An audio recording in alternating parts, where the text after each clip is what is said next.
Planes turned around midair. Oil just crossed $100 a barrel. And a key American ally just got hit by Iranian missiles for the first time in a month. Something massive is happening. And it started 24 hours ago.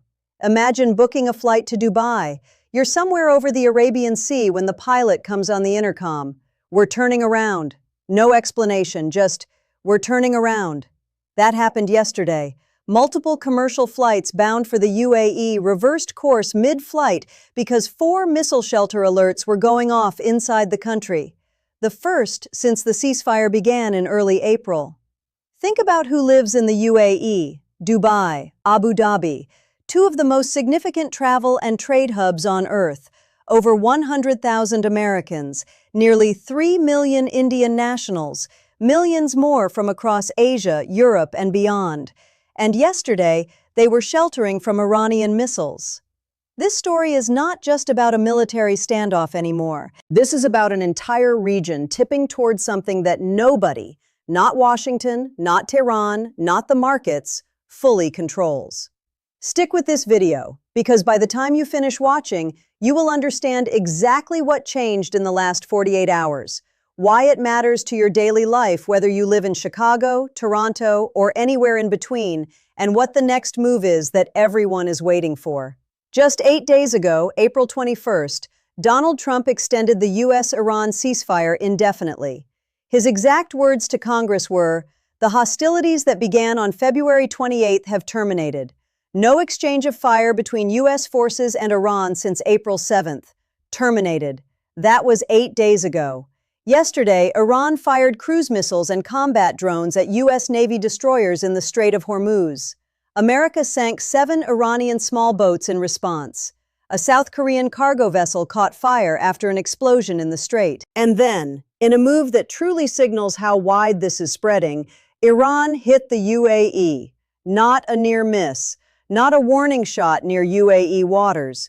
A direct strike on Emirati soil. The UAE Defense Ministry confirmed its air defenses engaged 19 incoming Iranian missiles and drones.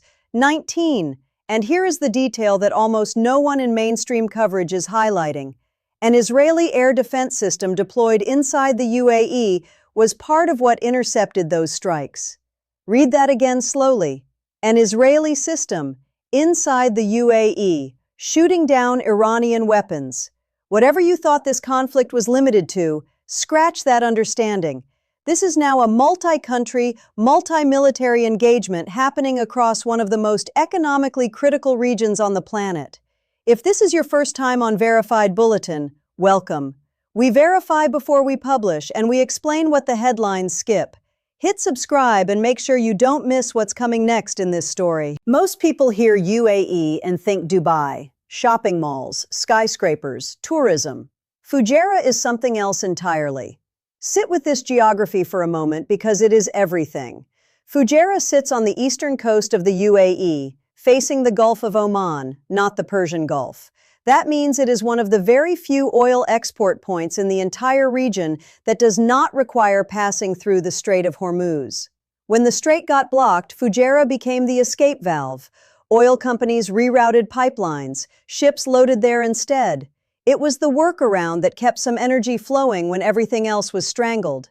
Yesterday, a drone got through UAE air defenses and set that oil terminal on fire. 3 Indian nationals were injured. India immediately condemned the attack. Iran just sent a message to everyone watching, even your backup routes are not safe. The UAE Foreign Ministry called it a dangerous escalation and an unacceptable violation. Saudi Arabia released a statement calling for de-escalation and condemned the targeting of civilian and economic facilities. Qatar, which itself engaged in air combat against Iranian bombers back in March, pledged full solidarity with its neighbor. An entire region is now aligned publicly against what happened yesterday. That is a geopolitical shift that was not present 48 hours ago. Understanding why Trump launched Project Freedom is essential to understanding everything that followed. His domestic numbers were under pressure. The Hormuz blockade had been running for over 2 months, hundreds of ships stranded, energy prices surging. Oil had already climbed more than 50% since the war started. Economists were warning about $5 gasoline in America. U.S. Treasury Secretary Scott Bessent went on Fox News Monday morning and declared that America has absolute control of the Strait of Hormuz. He described Iran's navy as a band of pirates. Hours later, that same navy was firing cruise missiles, launching combat drones, and sending small attack boats at American destroyers. To be clear, no U.S. Navy ships were struck.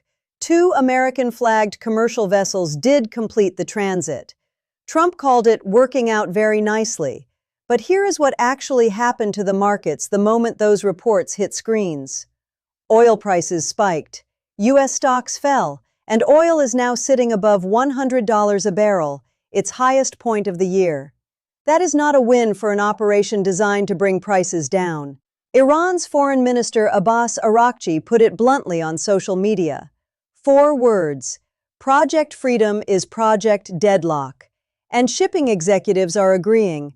Tim Huxley, chairman of Mandarin Shipping, said the strait remains incredibly hazardous and that most ships will continue to avoid transit until both sides reach something more concrete. Commercial confidence is the real battle, and right now, that confidence is shattered. Drop a comment below. Do you think Project Freedom made the situation better or worse? Because the people running shipping companies are voting with their routes right now. Here is the angle that gets buried under all the explosion reports. Iran does not need to win a military engagement to win this standoff. It just needs to maintain the perception of risk. One analyst put it plainly to CNN. Iran just needs to continue presenting a perception of risk to keep merchant traffic to small numbers, essentially keeping Hormuz all but closed. Think about that as a strategy. You do not need to sink an American carrier. You do not need to destroy a U.S. destroyer. You just need shipping insurance companies in London and Singapore to keep pricing Hormuz transits as suicide missions. And that is exactly what yesterday accomplished. Even though American ships got through, even though 7 Iranian boats were destroyed, every major maritime executive watching yesterday's footage updated their risk models upward, not downward. Meanwhile, Iran's foreign minister is simultaneously talking peace. Araghchi said on Monday that talks are making progress with Pakistan's gracious effort as a mediator. He called for diplomacy. He said there is no military solution to a political crisis. 2 tracks, 1 military, 1 diplomatic, running at the same time. That is not confusion. That is a negotiating strategy from a country that has been under sanctions, blockades, and military assault, but is still controlling the conversation about what happens next in the world's most critical waterway. Like this video if this kind of analysis is what you came here for, because this is exactly what Verified Bulletin exists to do. Beyond the US-Iran headline, something else is developing that deserves your attention. Oman, the quiet, neutral country that has historically served as a back-channel between Washington and Tehran, reported yesterday that a residential building near the strait was targeted. 2 foreign workers were wounded, vehicles damaged, windows shattered. Oman is where diplomats go to talk without cameras. It is a country that both sides have used as a communication channel for decades. Attacks anywhere near Omani territory signal that the geography of this conflict is no longer neatly contained. Then there is Pakistan, mentioned by Iran's own foreign minister as the country graciously facilitating current negotiations.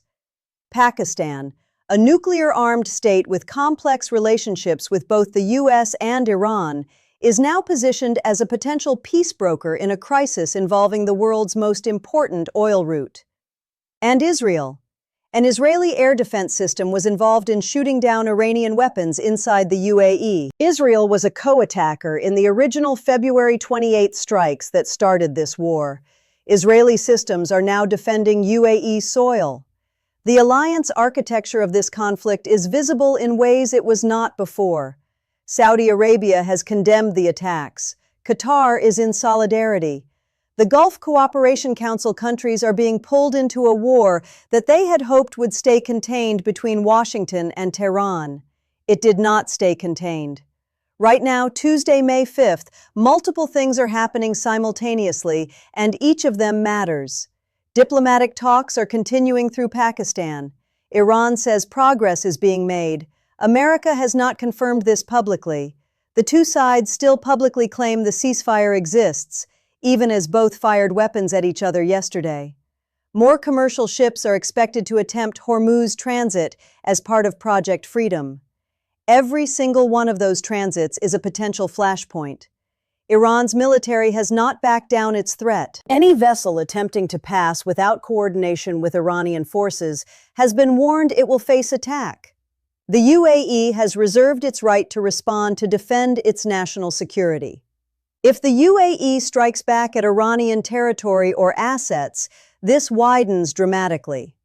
Oil prices above $100 are already sending tremors through every economy that imports energy. That includes most of Europe, most of Asia, and it includes the American consumer, who is already watching pump prices climb. Jeremy Bowen, BBC's international editor, framed what's needed perfectly. This is a time for steady and calm leadership in Tehran and in Washington. Are we going to get it? That question is sitting unanswered tonight. Pull this down from the satellite images and the military briefings and into something real. America imports roughly 6 million barrels of oil per day from various sources. Canada, the single largest supplier, sends about 4 million of those barrels. But North American oil prices are benchmarked globally. When Brent crude crosses $100 because a drone hits an oil terminal in Fujairah, that math touches every gas station from Boston to Vancouver. Goldman Sachs previously warned that a prolonged Hormuz closure could push crude toward $150 per barrel. At that level, gasoline at $6 a gallon in the U.S. is not a worst-case projection. It is an arithmetic result. Beyond fuel, shipping costs on virtually every imported good rise when energy rises. Electronics, clothing, food products. The supply chain pressure that Americans and Canadians have spent years recovering from does not exist in a vacuum separate from what is burning in Fujairah right now. And there is a softer cost. Every time this conflict escalates, every time a ceasefire frays visibly, markets respond. Stocks fell on Monday. Investors repriced risk. Retirement accounts and pension funds that hold energy sector exposure moved. None of this is abstract. What is happening in a 33-mile strait between Iran and the UAE is landing in your wallet. Whether the news tells you that directly or not, yesterday changed something, not just militarily, politically, economically, regionally. A ceasefire that Trump told Congress was terminated is now being tested by live fire. A country that was not supposed to be in this war, the UAE, is now defending itself against Iranian missiles. An Israeli air defense system is protecting Emirati soil. Pakistan is mediating. Saudi Arabia is alarmed. Oil is above $100, and both Washington and Tehran are officially saying the ceasefire still exists. That gap between the official statement and the burning oil terminal is exactly where the next chapter of this story lives. Verified Bulletin will be tracking every development as it breaks, because you deserve to understand what's happening. Not 3 days after the fact, not filtered through a political lens, but verified, clear, and complete. Subscribe right now if you are not already on this channel. Hit the bell so the next update lands in your feed the moment it's live. And tell us in the comments, at this point, do you believe the ceasefire is real? Or is it just a word both sides are using to buy time? We read every comment, every one. Stay informed, stay ahead. This is Verified Bulletin.